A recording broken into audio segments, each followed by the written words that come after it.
En marge de la célébration de la Pâque, Madame, Messieurs, paramètre à juger important de revenir à cette célébration. Quels sont les bénéfices y attachés? Est-ce qu'il y a des conditions justement à remplir pour y bénéficier, Madame, Messieurs?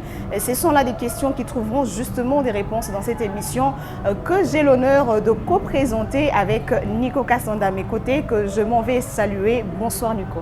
Bonsoir Emeline Cambidio. Et bonsoir à vous, très chers téléspectateurs qui êtes branchés pour nous suivre. Alors aujourd'hui, Paramètre a le privilège, a l'honneur de recevoir pour vous un homme des dieux dévoué pour l'œuvre des dieux, passionné pour l'œuvre des dieux. Il est le pasteur responsable et visionnaire de l'église La Consolation. C'est le pasteur Dina Bantou que nous saluons chaleureusement. Pasteur Dina, bonjour. Bonjour. Vous allez bien aujourd'hui? Je vais bien par la grâce du Seigneur. Alors, comme on l'a dit, Paramètre a le privilège aujourd'hui de vous recevoir. Merci. Alors, nous sortons fraîchement de la célébration de la Pâque. Tous les chrétiens ont célébré la Pâque depuis le week-end. Aujourd'hui, nous parlons de la Pâque. Globalement, que peut-on retenir de la Pâque? Je m'en vais d'abord vous dire merci d'avoir pensé à nous et pour ce déplacement que vous avez fait pour venir jusqu'à nous. Merci pour ce sacrifice et pour cet amour dont vous avez fait montre à notre égard. Alors, s'il faut parler de la Pâque, je dirais d'emblée que c'est la plus grande de toutes les fêtes dites chrétiennes. Pourquoi la plus grande? Parce que notre mouvement que nous appelons christianisme trouve sa force par la mort et la résurrection de celui que nous appelons Jésus-Christ. Alors, comme dit la Bible d'emblée, si celui qui était mort n'était pas revenu à la vie, c'est que notre enseignement et notre foi seraient vaines, seraient nuls. Mais parce qu'il est mort, qu'il est revenu à la vie, alors nous trouvons cette force d'être prédicateur, d'être enfant de Dieu, de croire au message que nous enseignons, qu'il est un message vrai et réel. C'est pourquoi je dis que c'est la plus grande de toutes les fêtes dites chrétiennes. D'abord, donc, la première des choses, quand on parle de la Pâque, on voit une célébration festive. Alors, quelle différence faites-vous entre la Pâque avec S à la fin et puis la Pâque célébrée sans S à la fin? Merci beaucoup. Déjà, avant d'aller dans des considérations purement scripturaires, vous voyez, même le dictionnaire français déjà, le dictionnaire profane, établit une nette différence entre la Pâque avec S et la Pâque sans S, pour dire que la Pâque sans S, elle est définie comme la Pâque juive. Et la Pâque avec S, elle est dite la Pâque chrétienne.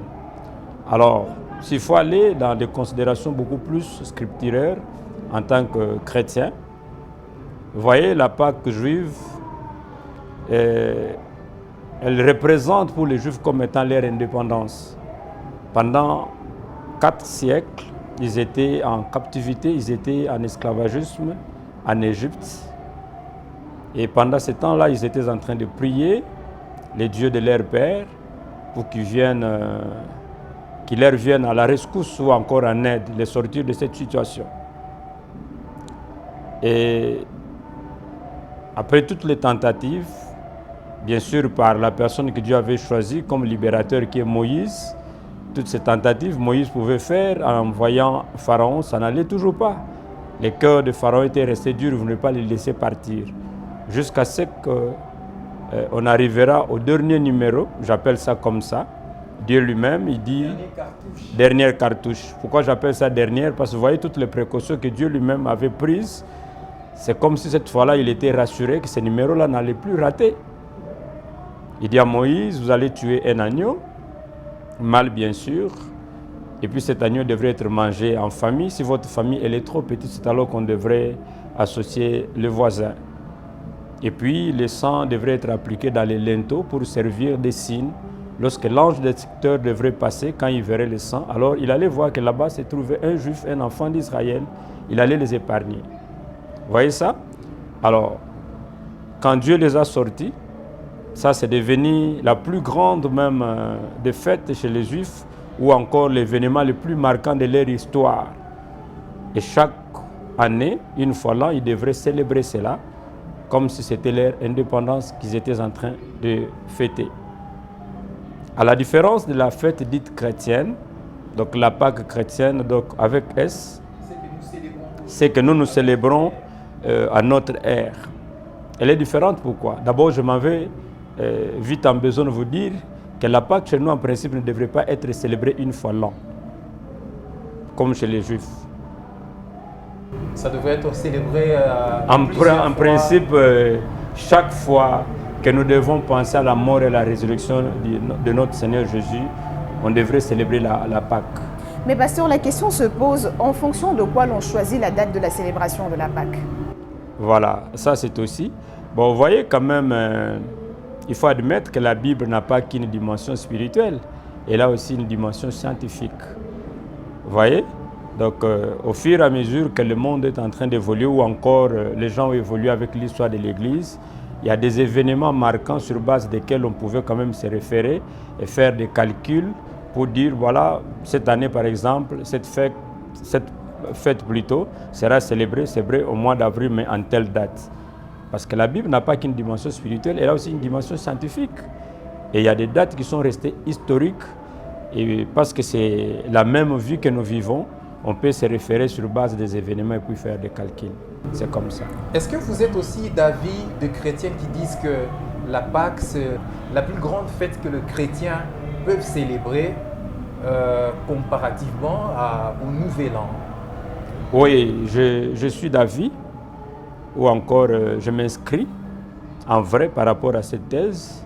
Pourquoi? Parce que, comme je disais tantôt là, nous, notre vie que nous vivons, trouve son sens d'abord par la mort et la résurrection de Jésus-Christ. La Bible dit, lui qui n'a pas commis de péché, Dieu a fait de lui péché pour que nous devenions justice de Dieu. Donc notre vraie histoire commence avec cette mort et cette résurrection. Parce que s'il n'était pas ressuscité, notre foi serait vaine, notre prédication serait vaine. Parce qu'il est mort et il est revenu à la vie. Donc notre foi a un sens, notre prédication a un sens. Donc la plus grande fête pour nous commence par là. Commence par là. Parce que c'est l'événement le plus marquant. C'est le point focal même, je dirais. Alors, pasteur, dans plusieurs versets bibliques, je pense dans le Nouveau Testament, on parle de la Pâque comme étant repas. Genre manger la Pâque avec Jésus, avant la mort de Jésus. Comment expliquez-vous cela? Oui, je crois, par la grâce du Seigneur, je profite quand même de l'occasion pour dire merci à mon daddy. Il m'avait fait l'honneur d'aller clôturer le mois de mars qui avait pour thème « C'est par la foi » et en même temps introduire le mois d'avril qui est le mois qui a pour thème « Jésus-Christ, notre Pâque a été immolé ». Alors, je disais de l'autre côté, vous voyez, s'il vous plaît, je peux pouvoir revenir sur votre question? Oui, en fait, c'était la Pâque comme repas, parce que oui, vous parlez de la Pâque comme résurrection, vous avez parlé également de la différence entre Pâque avec S et sans S, mais la Pâque comme repas, pardon. Voilà, donc la Pâque comme repas, ou pourquoi les repas pendant la Pâque. Je disais de l'autre côté, vous voyez, ce n'est pas vraiment les repas qui est la Pâque, mais Jésus a institué le repas que nous appelons la Sainte Seine ou la Seine pendant la Pâque. Parce qu'en fait, il faut qu'on se mette d'accord que quand Jésus est venu, d'abord dans la chair en tant qu'un juif, la Pâque qu'il a célébrée, c'était la Pâque juive. C'était la Pâque juive qu'il était en train de célébrer avec ses disciples. Là, en se mettant dans la peau des Juifs. Des Juifs, parce que lui-même dans la chair, c'était un Juif. C'est cette Pâque-là qu'il a trouvé qu'il était en train de célébrer avec ses disciples. Maintenant, à la différence, la nuit devrait être livrée comme disent les Écritures. C'est là où il a inauguré un repas que nous appelons la Sainte Seine, qu'il avait partagé avec ses disciples. Il a pris un pain, après avoir rendu grâce à Dieu, il est rompu, il leur donna, il dit, ceci est mon corps, qui est livré pour vous. Après, il prit la coupe, après avoir rendu grâce aussi, la Bible dit, il leur donna disant, celui-ci c'est le sang de la nouvelle alliance qui est répandu pour vous.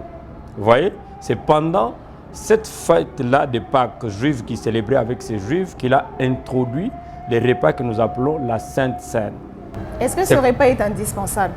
Je donne un exemple, pasteur. Je viens au culte le jour de la célébration de la Pâque, mais il s'est fait que j'ai une tâche à résoudre urgemment. Juste après la prédication, je quitte le lieu et je ne profite pas, je ne suis pas invitée à la table du Seigneur. Est-ce que je suis hors norme? Bon, d'abord, je ne dirais pas si vous êtes hors norme ou pas. J'aimerais commencer par la manche selon laquelle que ce repas est indispensable, plus même qu'indispensable.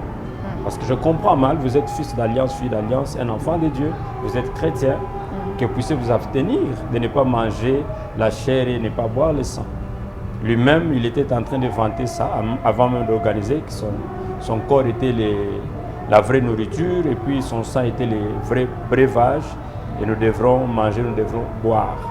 Alors, quand il donne ça, lui-même il dit que chaque fois quand nous ferons cela, on le ferait dans un sens mémorial, comme si on pensait encore à ce qu'il a fait, sa mort et sa résurrection, et ainsi de suite. Parce que c'est par sa mort que nous trouvons la vie. Voyez? Donc ce repas-là symbolise son corps et puis le sang symbolise son sang. Donc pour un enfant de Dieu, c'est plus qu'indispensable. Parce que la Bible dit la vie de toute chair est dans son sang. Si vous voulez vivre la vie de Christ, vous ne pouvez pas vous abstenir que de prendre son sang, parce que sa vie est dans son sang. Avec l'évolution, pasteur, l'évolution de la technologie, l'Église a développé une sorte de système. Pour ceux qui sont à la maison, vous achetez juste votre jus et le pain, et le pasteur de là où il est, il prie pour ce repas et puis vous mangez.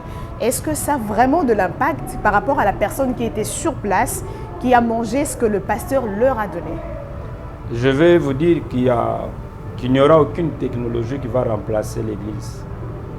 L'Église n'est pas quelque chose de facultatif. Ou de facultatif, je vais, je m'engage, je ne veux pas, je ne m'engage pas. L'Église, c'est la stratégie de Dieu même pour nous maintenir à l'heure dans la foi.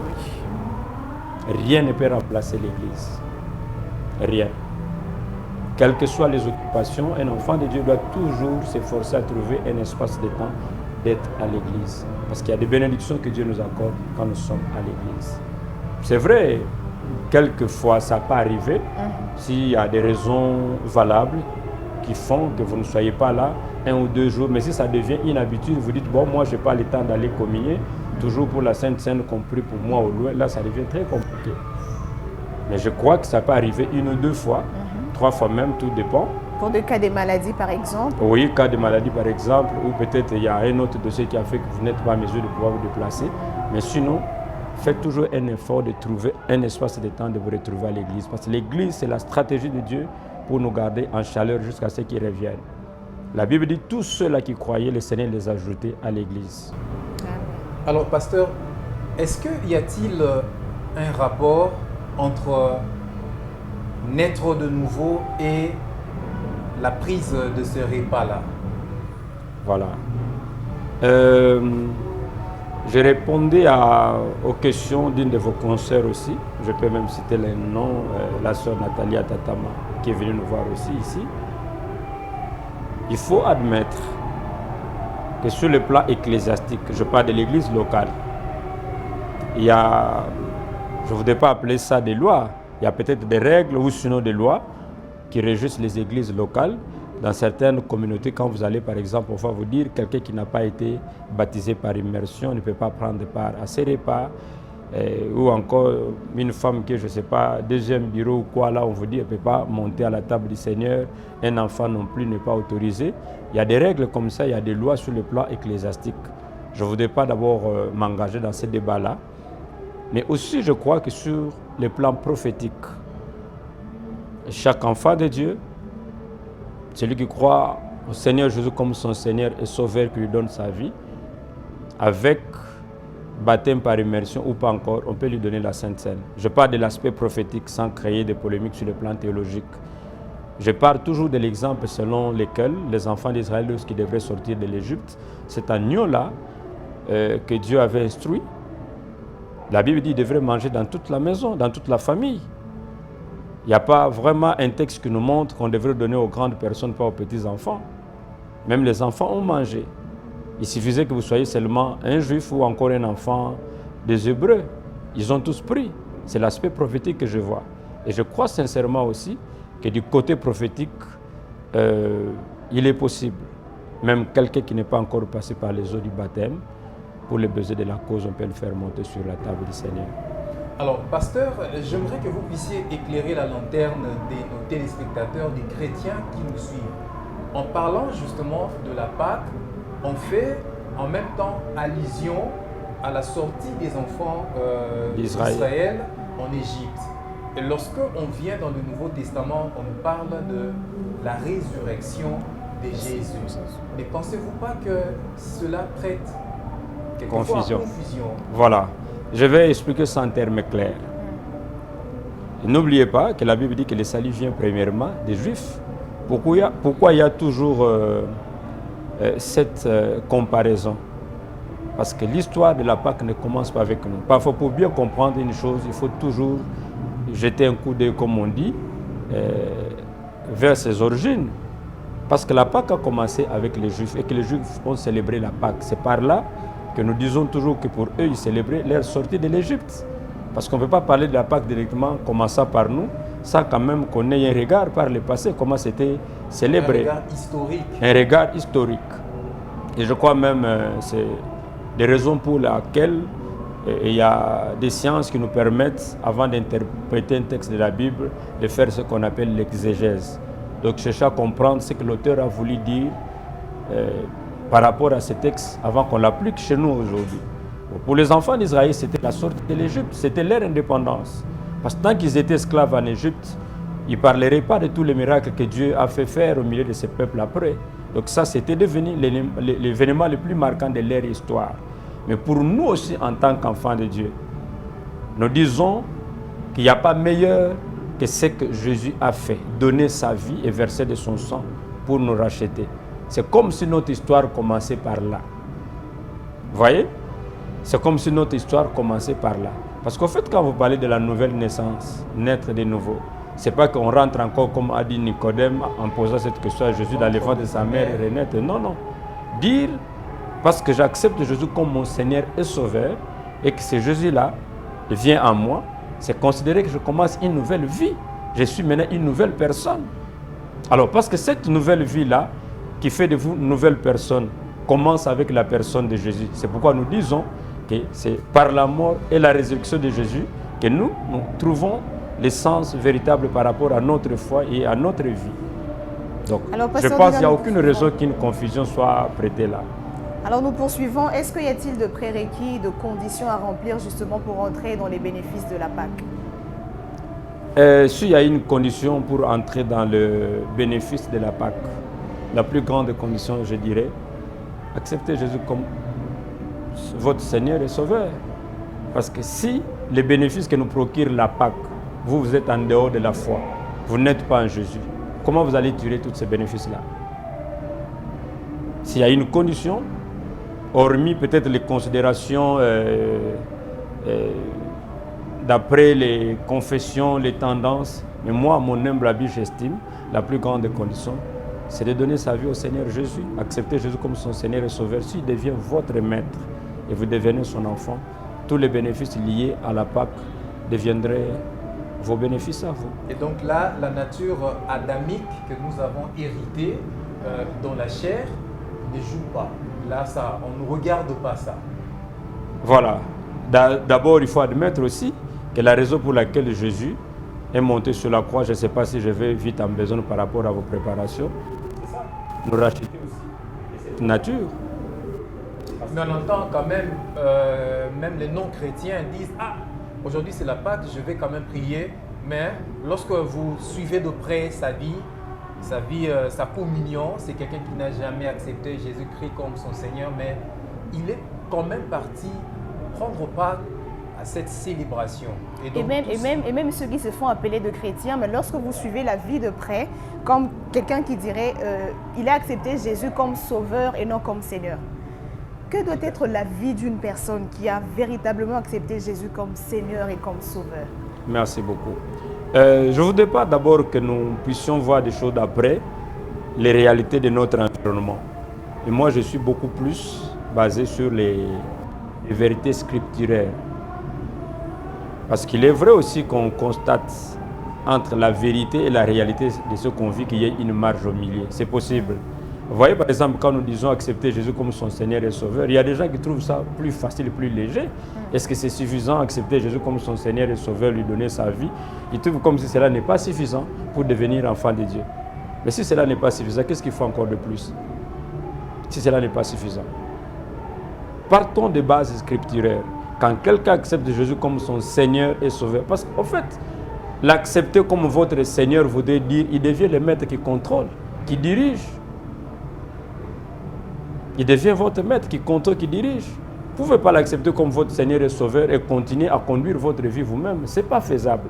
Là, il n'est pas encore votre Seigneur.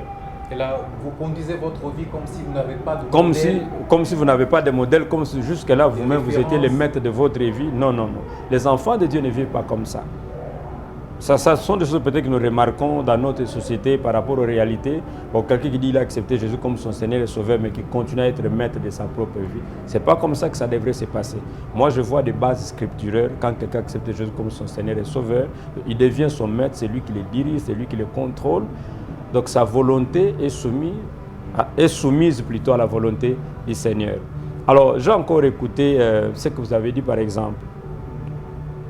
Il y a des gens qui viennent à l'église, ils n'ont pas accepté Jésus comme son Seigneur et Sauveur. Bon, il dit pas c'est la fête, je vais fêter, je vais parfois même prendre part à la table du Seigneur. Ces choses-là ne peuvent pas nous étonner. Je vous disais tantôt là que l'histoire juive nous aide quand même à comprendre ce qui se passe aujourd'hui et à établir la différence ou la comparaison qu'il y a. Vous voyez, quand les enfants d'Israël sont sortis de l'Égypte, tous ceux-là qui étaient sortis n'étaient pas vrais juifs. La Bible nous parle des ramassis. Donc, des Égyptiens qui ont trouvé bon de sortir de l'Égypte et de partir avec les enfants d'Israël. Juste par habitude, parce que je suis habitué de vivre à côté de Emeline ou encore de Nico. Et ils sont juifs, ils sont israélites, ils sont en train de partir. On peut les appeler des opportunistes. Voilà. Mais les termes bibliques, on les appelle des ramassis. Ils acceptent de quitter l'Égypte et de partir. Et dans la plupart des cas, quand vous voyez dans la Bible des murmures qu'il y a eu tout au long de leur marche, voilà, les gens qui pensaient toujours à retourner en Égypte parce qu'ils ont laissé des concombres et autres choses là. Ce sont ces ramassis-là qui étaient à la base. Parce qu'ils n'étaient pas vraiment israélites. Ils n'avaient rien à voir avec les promesses de Dieu pour son peuple. C'est tout à fait normal qu'ils aient toujours un regard tourné vers l'Égypte, pensant aux concombres et puis ainsi de suite. Ce sont eux qui étaient à la base, qui incitaient certains même des enfants d'Israël à se révolter contre Moïse pour chercher à se retourner. Donc même aujourd'hui, c'est possible. Il y a des gens qui viennent à l'église par habitude, parce que maman est chrétienne là-bas, papa est chrétien là-bas, c'est mon frère, et c'est mon ami, on a étudié ensemble, il prie dans telle église, c'est une grande église, là-bas les gens s'habillent bien, ils parlent bien, alors il veut lui partir, il n'a rien à voir avec la vie de Dieu. C'est tout à fait normal qu'on trouve ce genre de personnes parfois à l'église. Mais je pense bien ça, c'est une manière de passer son temps. Le mieux à faire, c'est d'accepter Jésus comme son Seigneur et Sauveur pour que les bénéfices de la Pâque deviennent aussi. Alors, pasteur, dans l'une de vos prédications, nous vous avons suivi religieusement. Vous avez souligné que chaque fois que le chrétien célèbre la Pâque, en fait, il célèbre le don des dieux. Qu'est-ce que cela signifie? Merci beaucoup.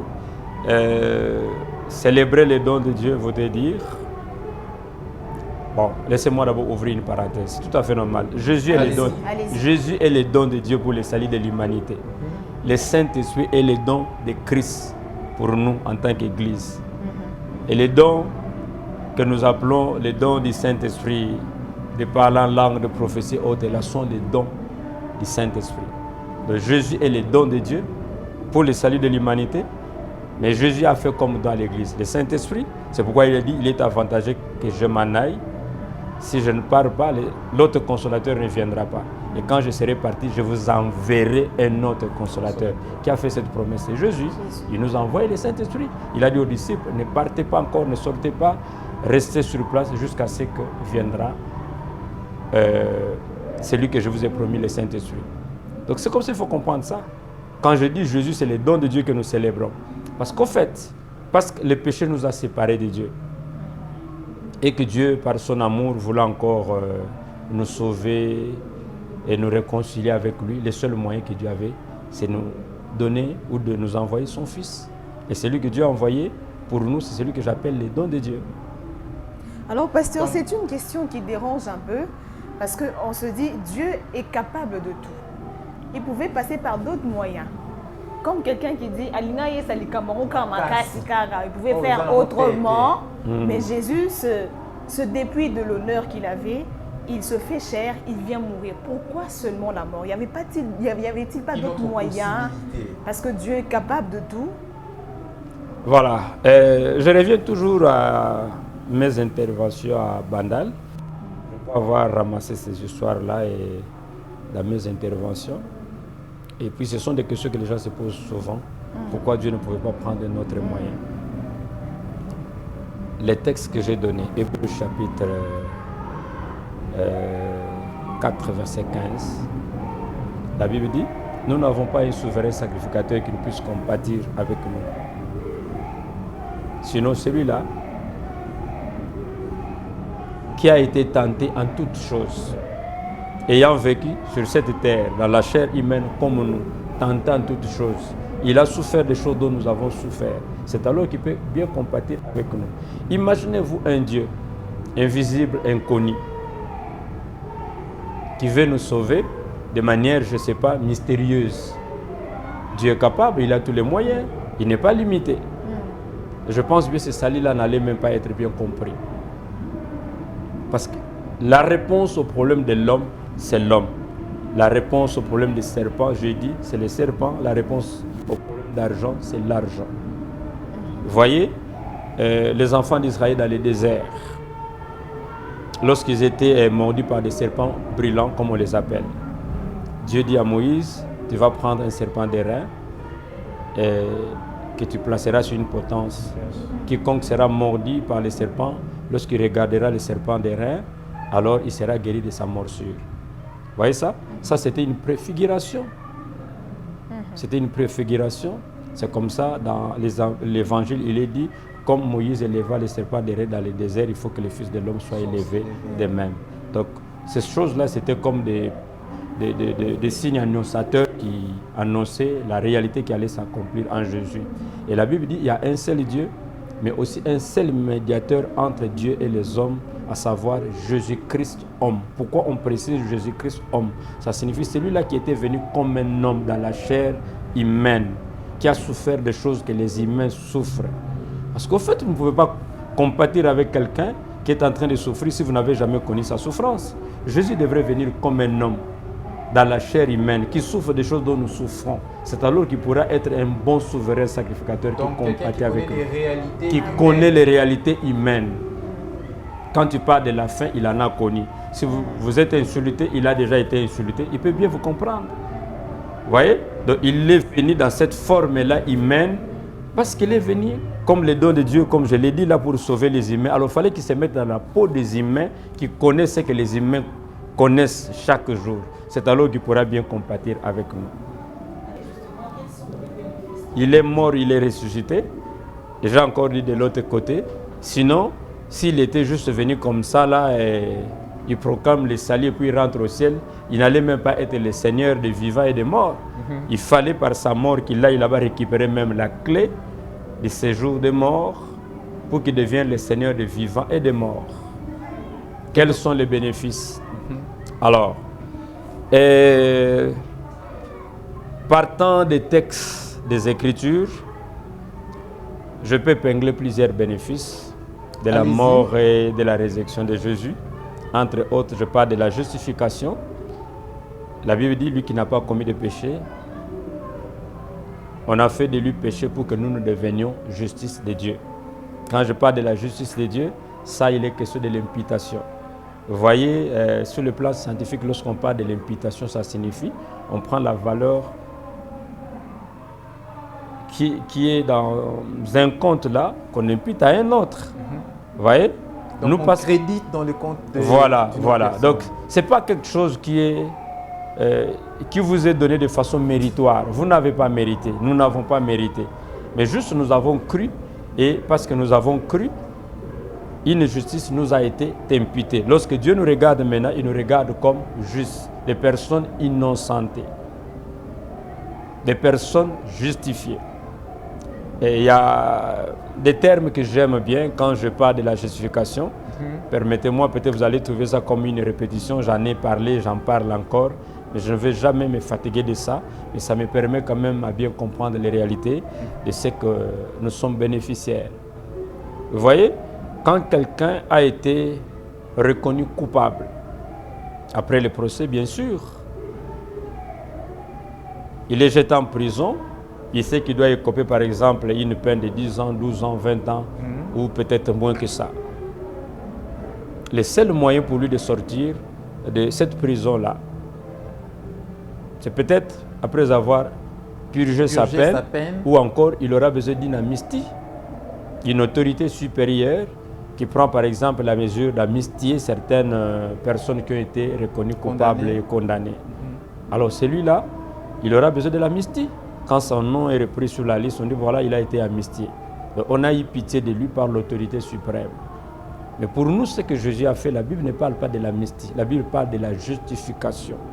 Un homme justifié, c'est un homme qui n'a jamais été reconnu coupable. Donc c'est comme si Jésus voudrait dire les faits pour lesquels on voudrait vous accuser aujourd'hui n'ont jamais eu lieu. N'ont jamais eu lieu. Ce sont des faits, peut-être qui se sont déroulés même avant votre naissance. Parce que pour lui, il considère votre vraie naissance à partir du moment où vous l'acceptez comme votre Seigneur et Sauveur. C'est pourquoi on parle de la nouvelle naissance. Les choses commencent là. Tout ce que vous avez eu à faire, à commettre dans le passé, ça ne compte pas. Jamais. Vous êtes innocenté. Vous êtes non coupable. C'est pourquoi la Bible dit, il n'y a plus maintenant donc de condamnation pour ceux qui sont en Jésus-Christ. Parce que vous êtes en Jésus-Christ. Je ne parle pas de ceux qui sont à l'église, ceux qui sont en Jésus-Christ. Quand il est devenu votre Seigneur, votre Sauveur, donc ça signifie, maintenant, il n'y a plus de condamnation pour vous. Parce que les choses pour lesquelles on devrait vous condamner, les faits pour lesquels l'accusateur, le diable vous accuse, lui il dit non, non, non, non, ces faits-là ont eu lieu avant sa naissance. En droit, ce n'est pas faisable. Heureusement, je suis devant un homme de droit. Vous voyez, ces faits-là en droit, ça ne peut pas être possible. Condamner quelqu'un pour des faits commis avant sa naissance. Quelqu'un qui est né en 1900, je ne sais pas, 70. Est-ce qu'on peut le condamner pour les faits commis en 1960, avant sa naissance, 10 ans avant sa naissance? Non, ce n'est pas faisable. Ce n'est pas faisable. Donc Dieu est plus que les hommes de droit même. Dieu est plus que les législateurs de ce monde. D'ailleurs, voilà. C'est pourquoi je disais que la Bible n'a pas qu'une portée spirituelle, elle a aussi une portée scientifique. Dieu connaissant ces choses-là, il savait qu'il faut parler de la justification. Donc, on est reconnu innocent, non coupable. Donc, il n'y a aucune condamnation pour ça. Voilà, chers téléspectateurs, nous poursuivons avec votre émission Paramètres qui a l'honneur de recevoir pour vous aujourd'hui le pasteur Dina Bantou, qui est le pasteur responsable de l'église La Consolation. Alors, le révérend Dina, vous avez parlé déjà de bénéfices de la Pâque et tout à l'heure, vous avez si bien expliqué la justification. Alors, qu'en est-il de l'adoption? Merci beaucoup. L'adoption, c'est aussi l'un des bénéfices que nous tirons de la mort et de la résurrection de Jésus, ou sinon de ce qu'il a accompli pour nous sur la croix. Quant à l'adoption, je dirais de manière facile à comprendre que c'est notre statut qui change. C'est notre statut qui change, ça signifie Dieu nous adopte, il nous accepte comme ses enfants. Pour bien comprendre cela, vous voyez, je reviens encore pour dire heureusement que vous êtes un homme de droit. Vous voyez, chez vous en droit, quand un fils ou une fille a été adopté de manière légale, il jouit de tous les privilèges que les autres enfants, les autres enfants qui le sont par le sang bien sûr, de leur père, tout ce qu'ils ont comme privilège, comme bénéfice, même droit à l'héritage. Celui-là aussi qui a été adopté, il aura droit à tout. C'est pareil dans le monde spirituel. Quand le Seigneur nous adopte, ça signifie maintenant nous avons droit aux promesses de Dieu, nous avons droit aux bénéfices que nous attire la mort et la résurrection de Jésus, parce que rien ne peut nous exclure. Notre statut a changé, nous sommes maintenant fils de la promesse, filles de la promesse, enfants de Dieu. Nous sommes acceptés comme ça. Au même titre que Jésus est accepté par le Père, nous aussi nous sommes acceptés. Et là, l'accusateur n'a plus le droit de N'a plus le droit de nous accuser, parce que comme dit c'est pourquoi la Bible nous appelle même... L'identité a complètement changé. L'identité a changé. C'est pourquoi je voulais utiliser le mot statut, parce que pour vous, là, quand vous parlez en droit de statut, vous vous dites là, c'est des mots même forts. C'est les mots forts. Quand le statut d'une personne change, donc son identité même change. Exactement. L'identité change. C'est pourquoi j'ai voulu prendre le mot statut pour dire que même notre identité a changé par le simple fait que Dieu nous a adoptés, par ce que Jésus a fait, parce qu'il a fait, il a subi pour nous. Donc nous sommes adoptés par Dieu comme fils de Dieu. Il n'y a même pas à discuter pour ça. Mais il y a un problème qui se pose avec les chrétiens. Souvent, les chrétiens n'ont pas conscience du fait de sa nouvelle identité par l'adoption. C'est ça le problème qui se pose. Vous voyez, comme on dit chez nous ici, nul n'est censé ignorer la loi. Quand vous commettez une infraction, même si vous ne saviez pas que c'était une infraction, la loi va vous rattraper. La loi a tout prévu déjà à l'avance. Voilà, c'est ça le problème que nous avons. Et ce n'est pas parce que vous ne connaissez pas vos droits et que le diable aura pitié de vous. Non, voilà, il devrait quand même bénéficier de ça. C'est parce qu'il ne connaît pas et qu'il est parti ou qu'il a tapé à côté. Non. La Bible dit l'enfant, plutôt l'héritier tant qu'il est encore enfant, il ne diffère en rien d'un esclave. Alors, nous qu'est-ce qui arrive lorsque vous avez parlé de la justification, mais il arrive qu'un chrétien qui a accepté Jésus, mais qui retombe toujours dans le même péché. Il demande pardon et puis il demande pardon, mais il retombe encore. Il retombe. Est-ce que la justification c'est pour toute la vie? On est permis de retomber dans le péché et pour venir demander pardon autant de fois. Voilà, la justification elle est pour toute la vie. Quand vous êtes justifié, vous êtes justifié pour toute la vie. Non, non, non, non. D'abord, quelqu'un qui a conscience de ce que le Seigneur a fait pour lui, du fait qu'il nous a justifiés, qu'il nous a adoptés. Je pense bien que son attitude serait même d'éviter le péché. Un enfant de Dieu ne pratique pas le péché. La Bible dit celui qui pêche est du diable. Un enfant de Dieu ne pratique pas le péché. Il est vrai, dans ce monde ici, il peut arriver d'une manière ou d'une autre que nous puissions tomber, broncher. Mais cela ne voudrait pas dire que ça doit devenir votre vie. Celui qui pêche est du diable. Un enfant de Dieu ne peut pas pratiquer le péché. Alors, bon, comment s'en débarrasser? Ce n'est pas d'abord un effort que vous faites. Si réellement vous avez accepté Jésus comme votre Seigneur et Sauveur et qu'il habite en vous, c'est le travail que le Seigneur fait même. C'est le travail. Comment vous êtes devenu enfant de Dieu? Le Seigneur est devenu votre maître. Le Saint-Esprit habite en vous. Et vous avez un péché que vous chérissez? Tous les jours, c'est le même péché que vous commettez, vous venez vous demander. Non, c'est qu'il y a encore un problème. Soit il faut vraiment revoir votre, entre guillemets, votre croyance là en Dieu. Alors, Nico, tu es d'avis avec moi, il y a quelque chose qui dérange. J'ai accepté Jésus. Avant que vous puissiez poursuivre, j'aime bien ce texte de la Bible qui dit demeurions-nous dans les péchés afin que la grâce abonde loin de là. Dans les textes originaux, ce texte voudrait dire que cette pensée soit maudite.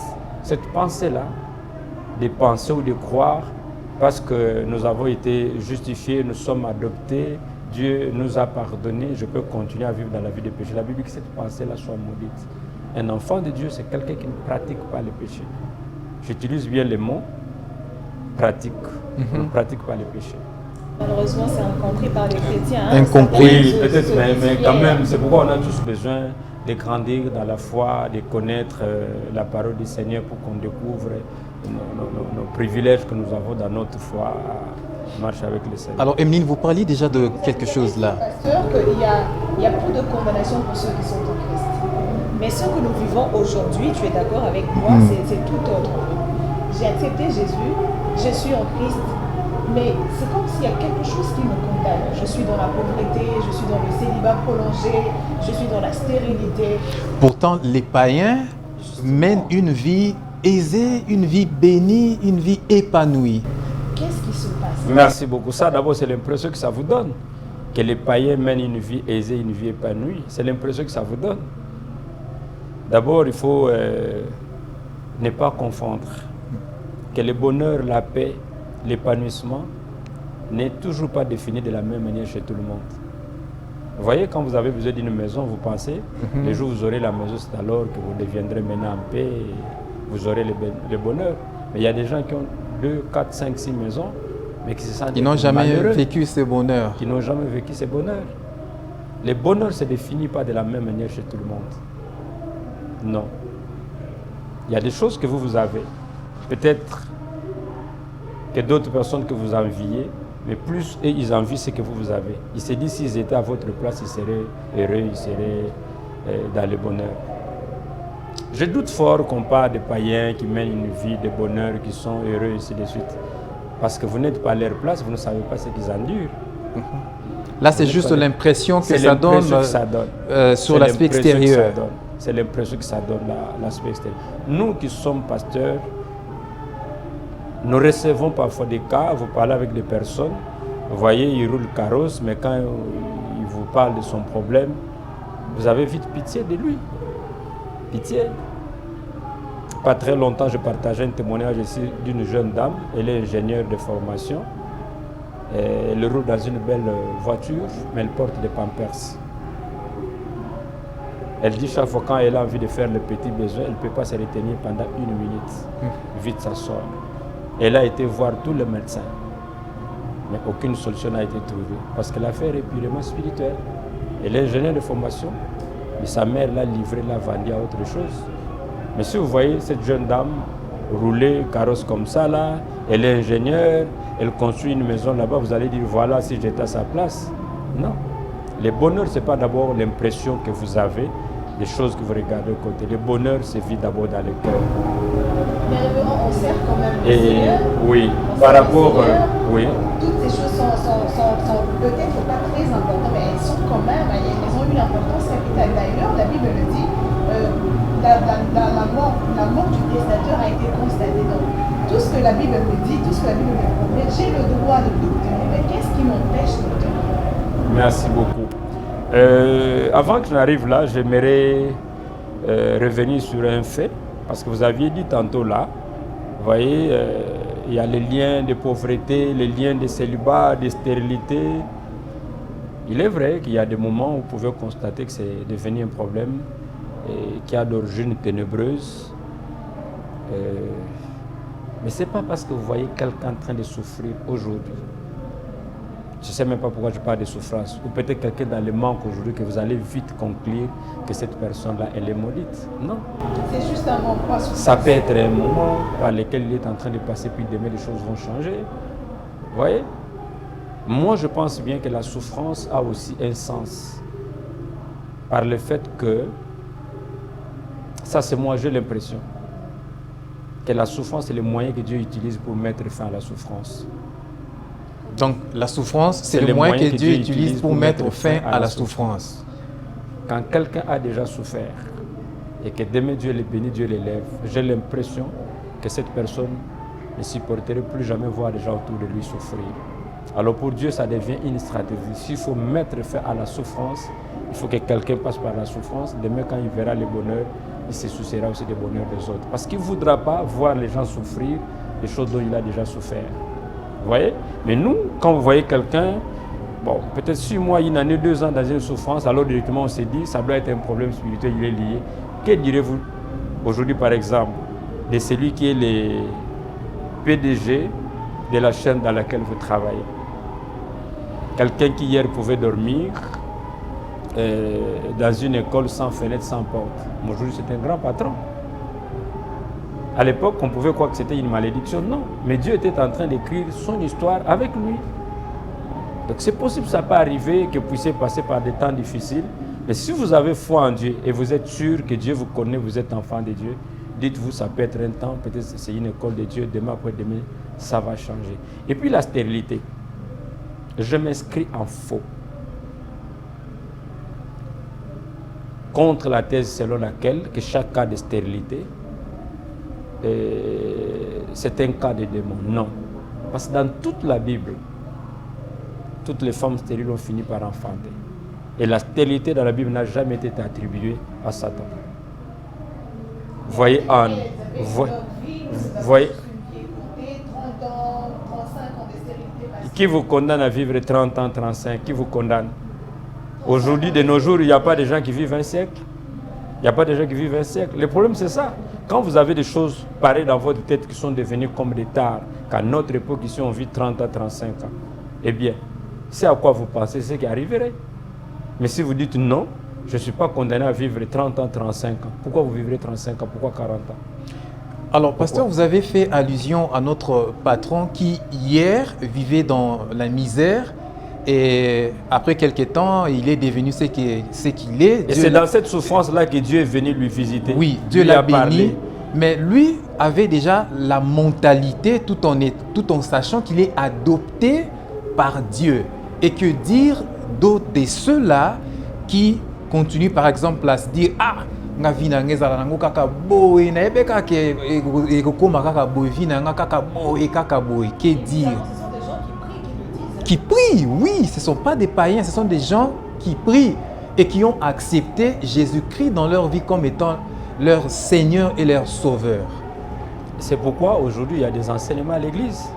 C'est pourquoi il y a des enseignements. Il y a la fête de Pâques, mais on nous donne l'occasion d'enseigner sur la Pâques, que les gens connaissent qu'est-ce qu'est la Pâques et quels sont les bénéfices. Quand nous parlons de la justification et de l'adoption, pourquoi?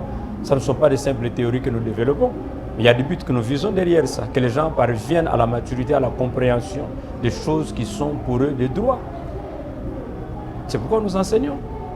Sinon, pourquoi on serait en train de passer des temps comme ça là, dans des émissions, à la chair, pendant 1 heure, 1 heure et demie en train de parler? Ce qu'on fait là, c'est pour un but.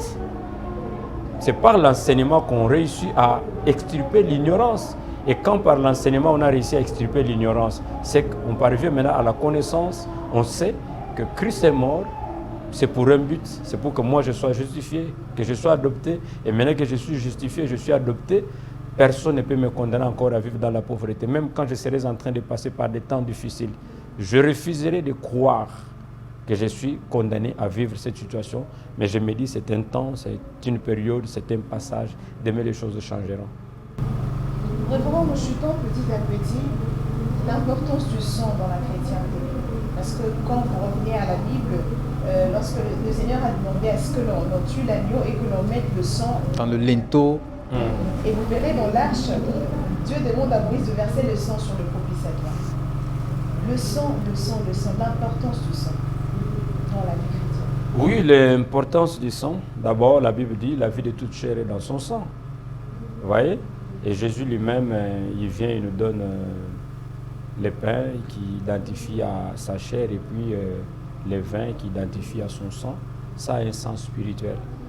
Hébreux 9, quand vous lisez, la Bible dit qu'il n'y a pas pardon de péché sans l'effusion de sang. Nous sommes pardonnés parce qu'un sang a été versé. Vous voyez? Le sang de Jésus, c'est ce qui symbolise pour nous-mêmes le prix du rachat, ou sinon notre rançon.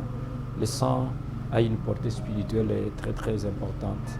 Et la Bible dit que les enfants participent à la chair et au sang. Vous voyez? À la chair et au sang. Qu'est-ce qui démontre que vous êtes fils d'un tel? C'est parce que vous portez son sang. Heureusement pour nous, les choses spirituelles dépassent aussi l'entendement naturel de les lois naturelles. Par l'adoption, on n'a pas besoin du sang. Le sang là, c'est comme spirituel. Le sceau qui vient d'être... Voilà.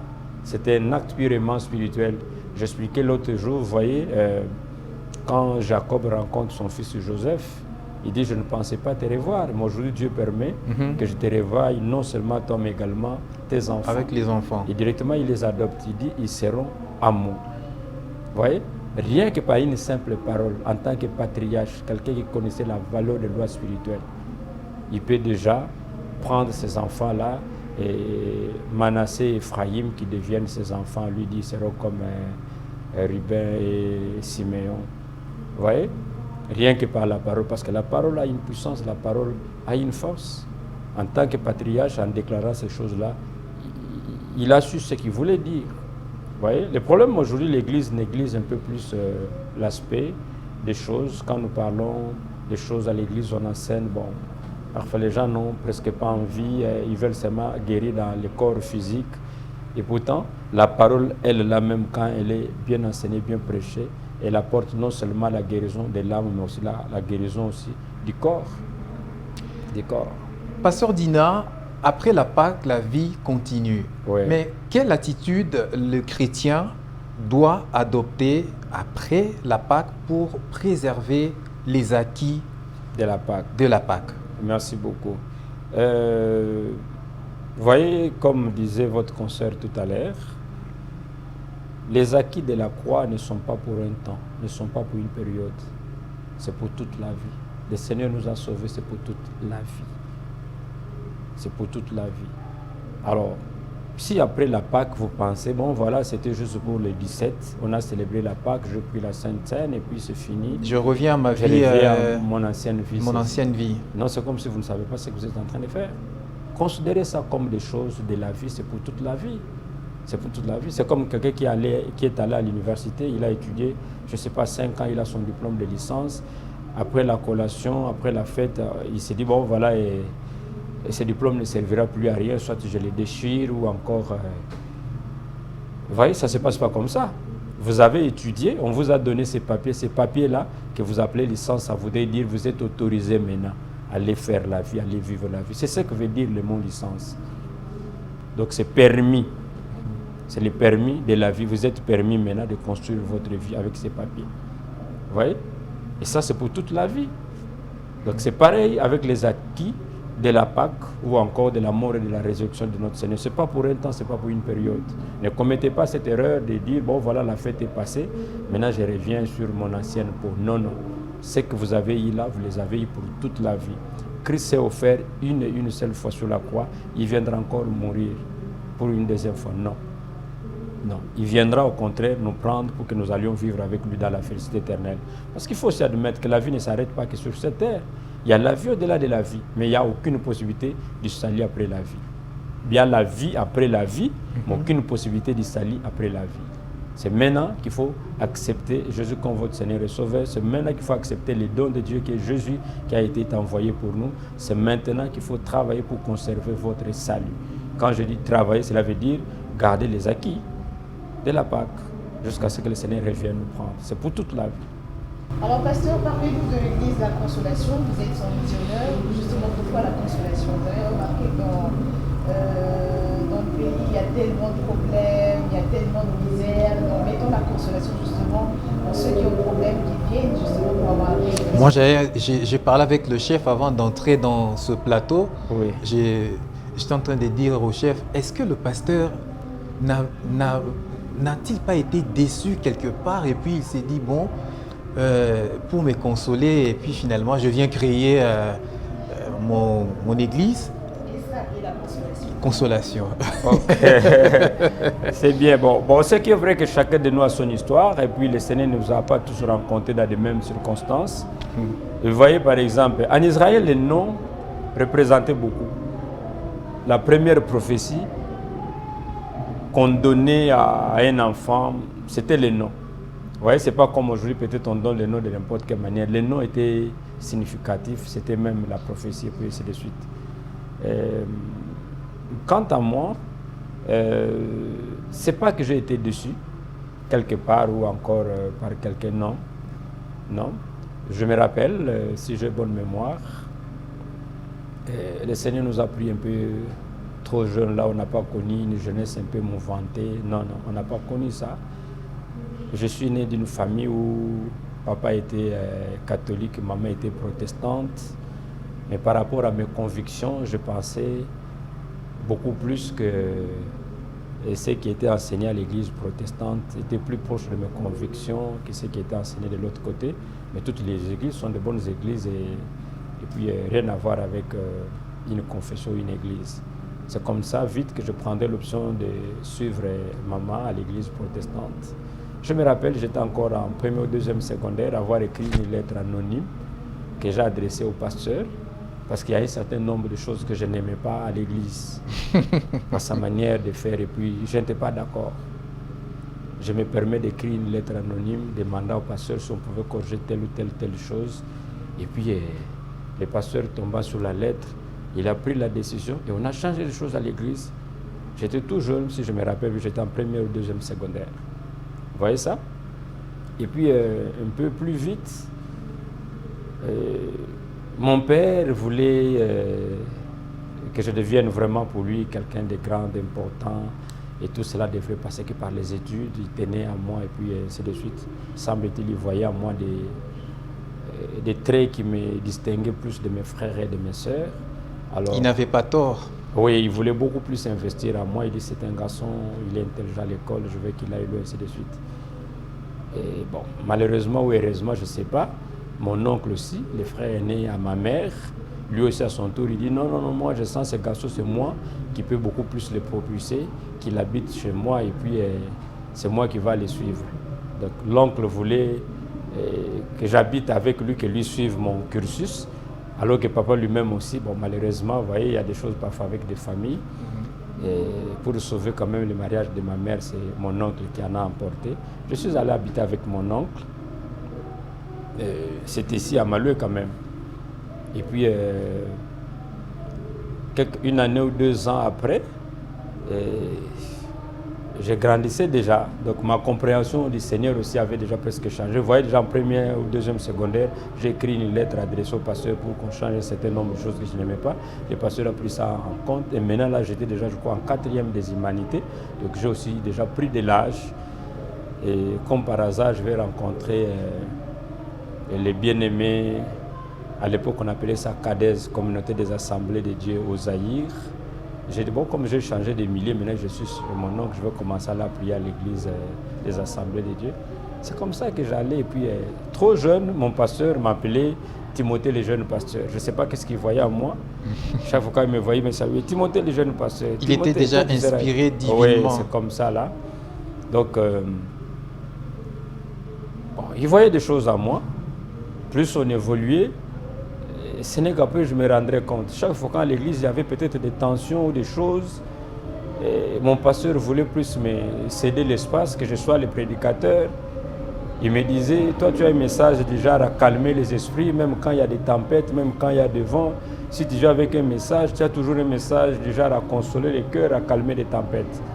Moi je voyais qu'on m'utilisait, je ne comprenais pas, et ainsi de suite. Et là, celui qui était déjà notre responsable, c'est l'évêque Gabriel Rissa, c'est pas son âme, il venait de partir il y a cela une année ou 2 ans passés. Alors en 1998, on va organiser une convention des jeunes.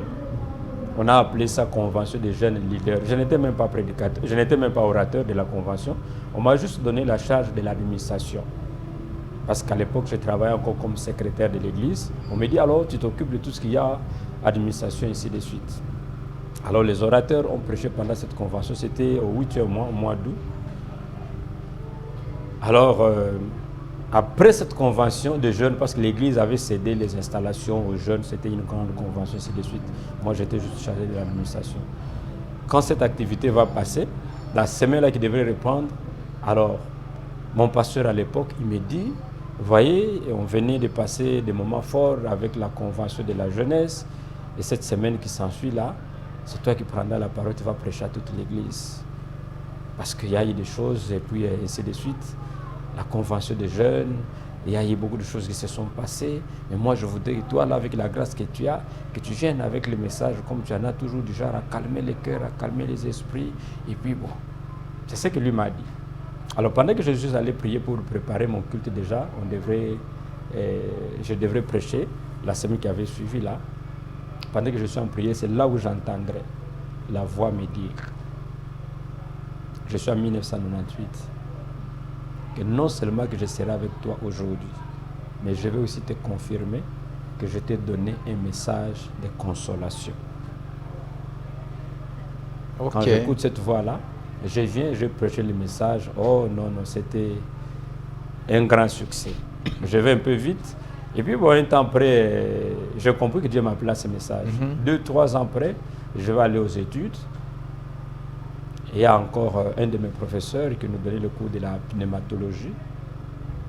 Et à la fin du cours, on devrait sanctionner ces moments-là par des temps forts de prière et ainsi de suite. Il vient, il me pose les mains, il dit, Dieu me dit qu'il t'appelle à porter un message de consolation au monde. Waouh! Vous voyez, à part ce que j'avais entendu, je vais le confirmer par mon professeur.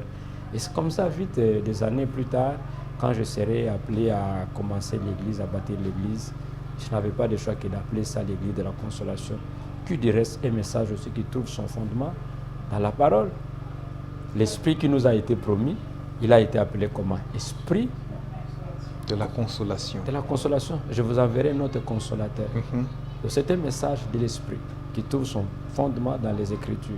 Et puis dans la Bible, je vois un homme comme Siméon à qui il a été interdit de mourir sans avoir vu la consolation d'Israël. Ça j'aime, et même lorsqu'il a vu la consolation d'Israël, qui était alors le fils qui devrait venir, le Messie, le Il Christ. pouvait s'en aller en paix. Pas seulement qu'il pouvait s'en aller, mais c'est lui qui a demandé. Père, maintenant j'ai vu la consolation d'Israël, tu peux me laisser partir en paix. C'est comme pour dire, je refuse même quand Dieu m'a promis des choses et que j'ai vu des choses. Je ne meurs pas tout de suite, c'est à moi qui demande.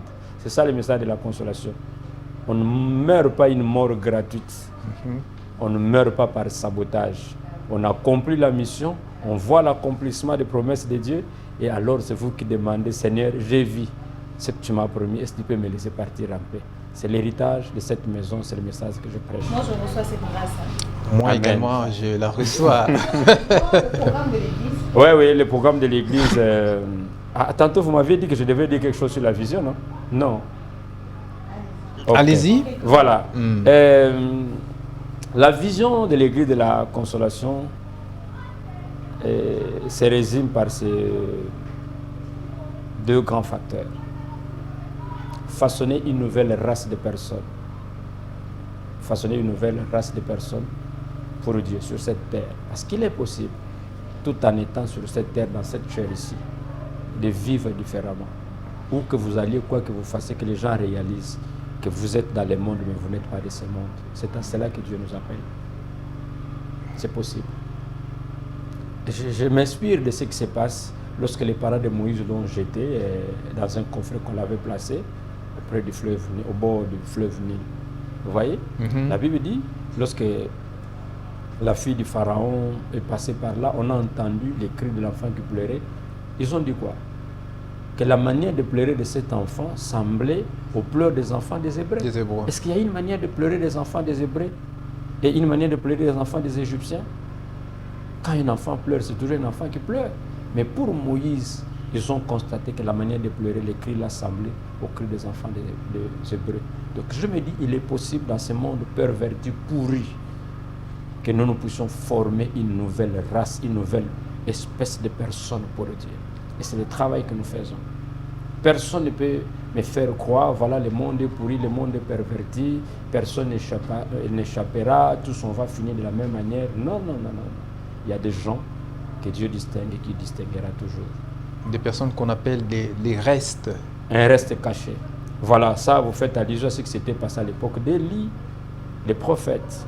Quand ils pensaient rester seuls, Dieu lui dit non, non, non, j'ai encore gardé 7000 autres qui n'ont pas fléchi les genoux devant Baal. Il y a toujours une espèce de personnes que Dieu garde de nos jours qui ne fléchiront jamais les genoux devant Baal. C'est cette espèce-là à laquelle Dieu nous appelle de former.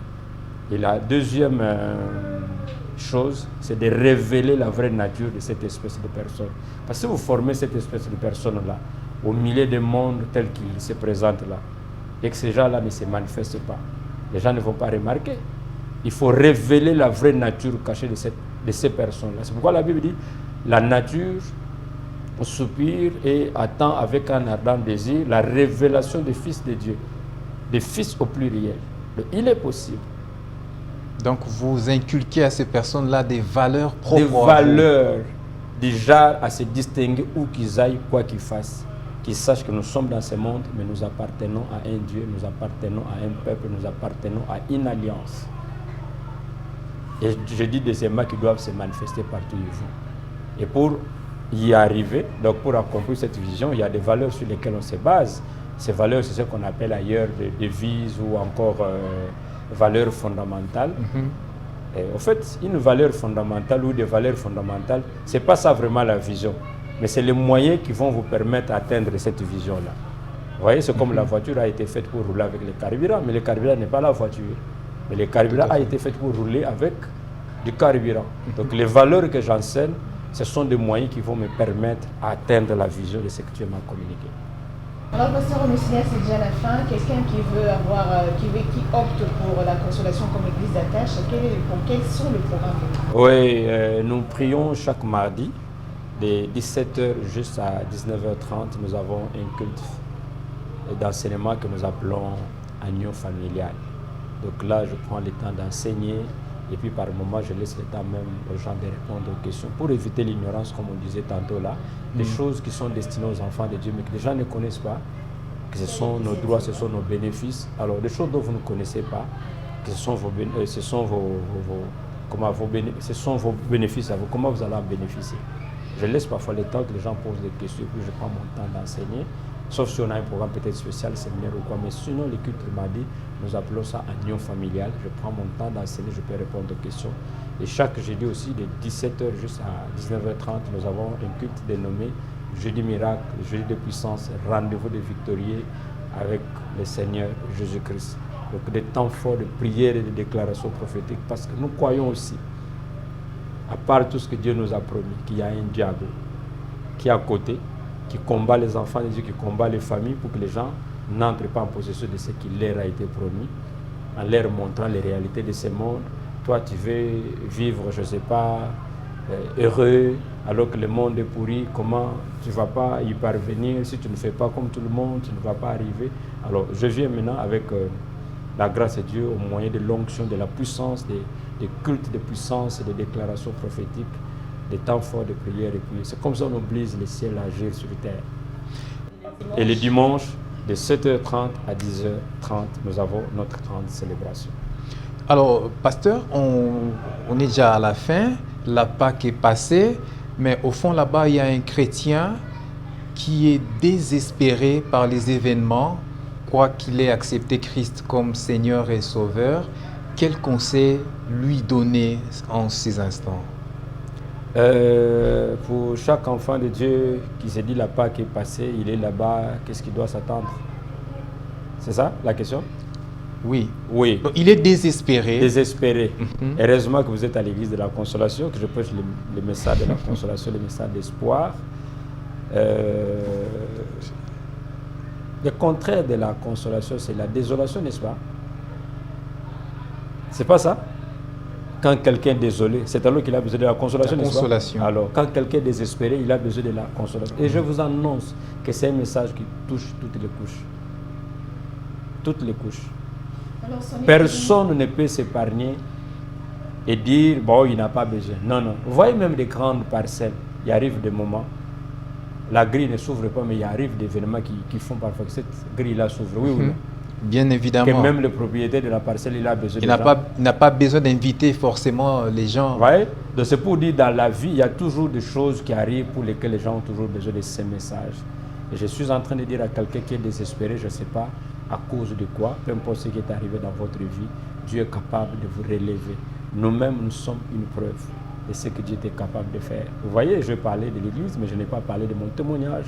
Les gens qui m'ont connu. On aura peut-être le temps. Peut-être on aura le temps et par la grâce du Seigneur. Moi, je suis une preuve vivante de ce que Dieu est capable de faire. Si mon père est ressuscité aujourd'hui, là où il m'avait laissé, là où je suis aujourd'hui, il va se demander qu'est-ce qui s'est passé. Mais c'est parce qu'il y a un Dieu au ciel qui peut prendre quelqu'un de néant et puis l'amener à la gloire. C'est pourquoi je dis que moi j'ai une autre manière de définir la souffrance. La souffrance, c'est les moyens que Dieu utilise pour mettre fin à la souffrance. La souffrance, c'est le protocole qui nous amène vers l'aéroport du bonheur. Ne désespérez pas, il y a un Dieu au ciel qui peut changer votre situation. C'est possible. Quand vous entendez les témoignages des uns et des autres, c'est une manière de nourrir votre foi et vous dire que Dieu est capable de le faire dans la vie de quiconque, parce que Dieu ne fait exception de personne. Alors c'était là le révérend Dina Bante de l'église de la Consolation. Madame, Messieurs, merci de votre participation à cette émission. Mais le pasteur n'a pas... Une prière, parce que vous êtes au courant de ce qui se passe à l'église. Une prière pour l'église du Congo et on va finir par... Oui, avant que je ne prie, permettez que je vous dise que le scandale n'a pas commencé avec nous ou aujourd'hui. Même à l'époque de Jésus, il y avait des scandales. Mais rassurez-vous, aucun scandale ne détruira l'église de Dieu. Amen. Quand quelqu'un est l'objet de scandale, c'est sa vie qui détruira, mais pas l'église de Dieu.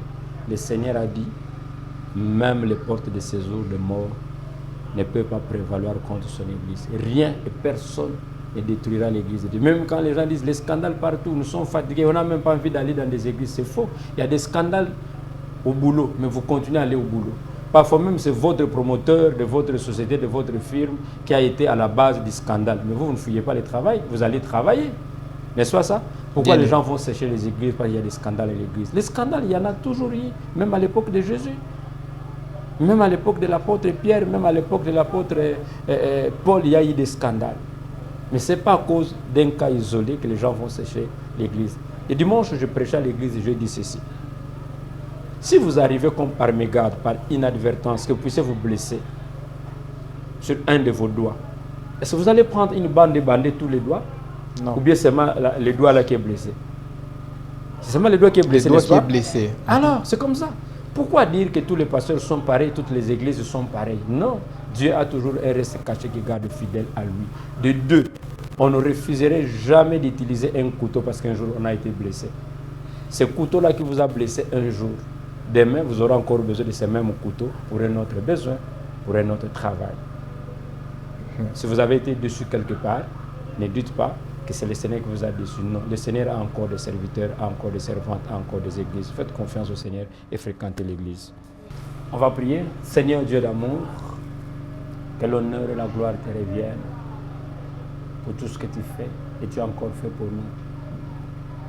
Je voudrais profiter de cette occasion de me revêtir encore de ces manteaux prophétiques que tu as placés sur moi pour bénir ces bien-aimés qui ont fait ce déplacement et jusqu'ici. Je prie également, Seigneur, que tu te souviennes de cette chaîne vers pâturage, dont le promoteur est le Père pour moi. Que cette chaîne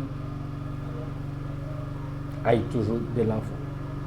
Merci et merci encore. Je prie pour tous les téléspectateurs qui auront le temps de nous suivre, qu'ils soient tous bénis au travers de tout ce que nous avons dit, que chacun trouve son compte et qu'il soit béni dans les précieux glorieux nom de Jésus-Christ. Nous avons ici prié. Merci Seigneur Jésus-Christ. Merci Seigneur Jésus-Christ. Amen. Amen. Merci Amen. Laurent d'avoir participé à cette émission, surtout d'avoir répondu valablement à nos questions. Nous vous disons merci. C'est moi qui vous remercie, surtout pour les déplacements que vous avez faits. Et merci à vous, chers téléspectateurs, d'avoir été nombreux au prochain numéro.